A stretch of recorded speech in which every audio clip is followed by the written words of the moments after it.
Hi hello welcome to Jasar media.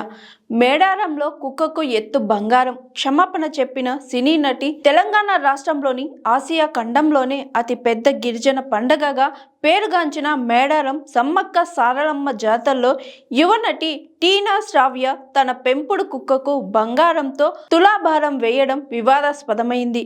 ఈ ఘటనపై విమర్శలు వెల్లువెత్తుతున్నాయి.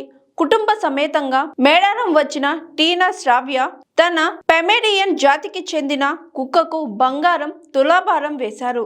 భక్తులు తమ మొక్కులు తీరిన సందర్భంగా సమ్మక్క సారలమ్మకు బంగారం సమర్పించడం ఆనవాయితీ.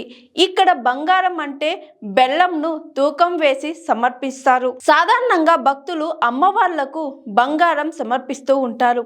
అయితే టీనా శ్రావ్య చేసిన పనిపై విమర్శలు రావడంతో ఆమె స్పందించారు. తన కుక్క అనారోగ్యంతో బాధపడుతున్న సమయంలో కోలుకుంటే అమ్మవార్లకు బంగారం సమర్పిస్తానని మొక్కుకున్నానని ఆమె తెలిపారు.